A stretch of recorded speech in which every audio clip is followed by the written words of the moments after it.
Halo teman-teman semuanya, balik lagi di Fuentes bareng aku, Mas L.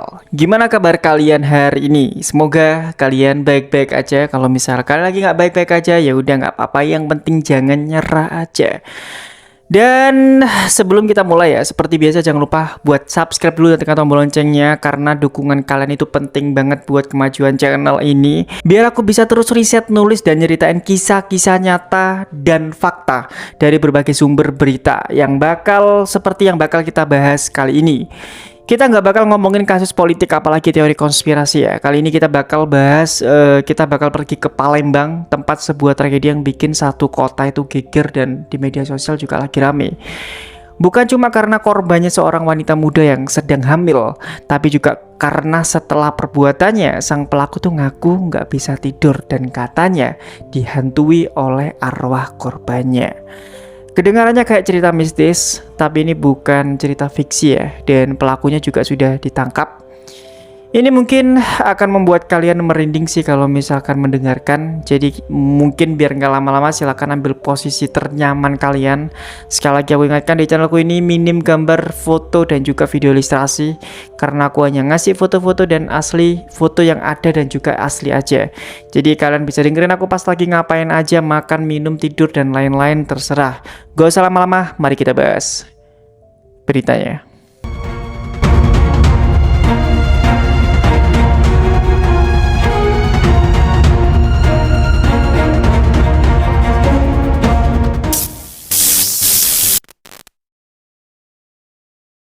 Semuanya bermula dari seorang wanita muda berinisial AN, usianya itu masih 22 tahun. Dia itu adalah seorang ibu muda, sudah menikah dan saat itu sedang mengandung anak kedua. Di sisi lain, ada seorang pria bernama FB, juga berusia 22 tahun, seorang warga Banyuasin, Sumatera Selatan. Dua anak muda, dua jalan hidup yang bertemu di tempat dan waktu yang salah. Hari itu, AN dan FB itu janjian lewat media sosial.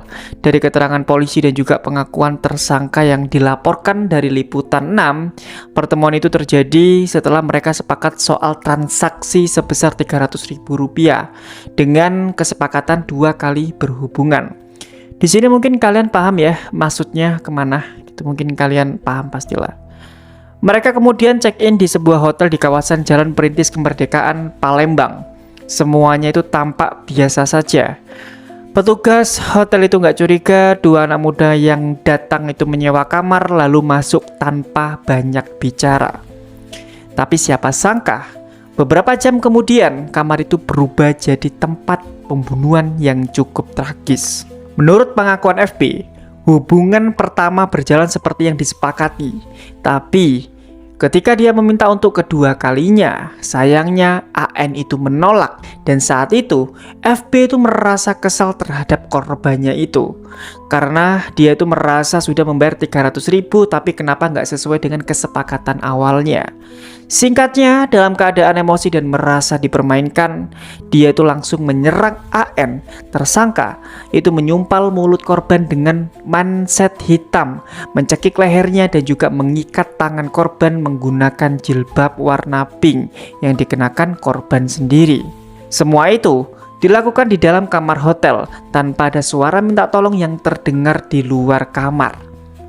Sampai pada akhirnya ketika amarahnya itu reda, semuanya sudah terlambat. AN dengan sekejap sudah tak bernyawa di tangan FB. Setelah itu, FB itu panik. Dia itu mencoba menutupi jejak dan mengambil handphone dan juga sepeda motor korban. Lalu dia itu pergi meninggalkan hotel begitu saja, kunci kamar dibiarkan, pintu terkunci dari luar dan dia pulang ke kampung halamannya di Banyuasin, berharap semuanya berakhir di sana dan dia merasa aman, merasa tidak terjadi apa-apa. Tapi tentu aja ya, di mana-mana yang namanya kejahatan itu nggak pernah bisa ditutup rapat selamanya. Ya pasti akan kecium juga bangkainya gitu ya. Keesokan harinya ya, petugas hotel itu mulai curiga karena kamar yang seharusnya sudah kosong sejak malam sebelumnya itu belum juga dibuka gitu. Tapi begitu dibuka, pemandangan di dalam kamar itu bisa membuat mereka itu shock berat dan kaget. Di atas lantai kamar itu, tubuh AN ditemukan tergeletak tak bernyawa, tangan masih terikat, mulut disumpal kain, dan terdapat luka di bagian wajah dan juga lehernya. Pihak hotel seketika langsung melaporkan ke pihak polisi. Tak butuh waktu lama, tim kepolisian dari Polda Sumatera Selatan datang ke lokasi. Dari hasil olah TKP ya, mereka tuh menemukan barang-barang korban yang hilang dan mulai melacak lewat rekaman CCTV hotel. Dan disitulah terlihat jelas siapa pria terakhir yang keluar dari kamar tersebut. Dari bukti-bukti dan ciri-ciri tersebut ya, polisi itu langsung bergerak cepat. Mereka tuh menyisir di area Banyu Asin, tempat dimana FB itu terakhir kali terdeteksi lewat sinyal ponselnya. Dan pada akhirnya setelah pengejaran beberapa hari itu berlangsung ya, FB itu berhasil ditangkap.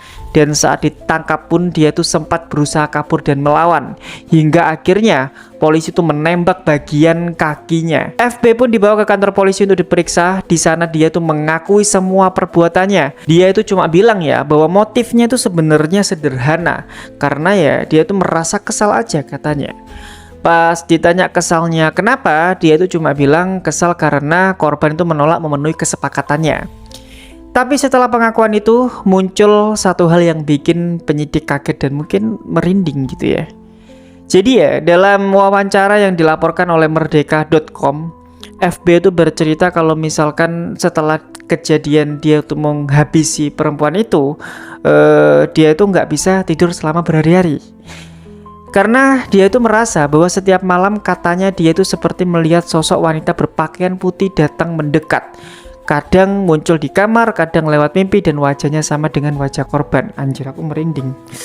FB itu juga mengaku bahwa arwah si perempuan itu katanya ya itu menatapnya tanpa bicara. Tapi di dalam mimpinya dia itu mendengar suara yang menyuruhnya untuk minta maaf pada keluarga korban dan datang ke makamnya. Bayangin aja, orang yang baru aja menghilangkan nyawa seorang ibu muda yang sedang hamil, sekarang hidup dalam ketakutan yang dia ciptakan sendiri. Aduh, ya entah itu arwah korban, rasa bersalah atau trauma, kita nggak bisa tahu itu apa. Semuanya sudah jadi satu dalam pikirannya. Sejak ditangkap, FB itu bilang bahwa ia mulai sadar kalau perbuatannya nggak cuma menghancurkan hidupnya sendiri, tapi juga dua nyawa sekaligus, antara korban dan juga bayi yang belum sempat lahir. Bayangin ya, sebuah kamar hotel yang awalnya jadi tempat orang beristirahat, mulai berubah jadi tempat kematian seorang ibu muda. Dan pelakunya sekarang dihantui rasa bersalah yang bahkan tak bisa dia hindari lagi gitu ya. Ya mungkin benar kata banyak orang bahwa setiap perbuatan jahat cepat atau lambat bakal datang balasannya. Kalau bukan lewat hukum, manusia ya mungkin lewat batin atau mental.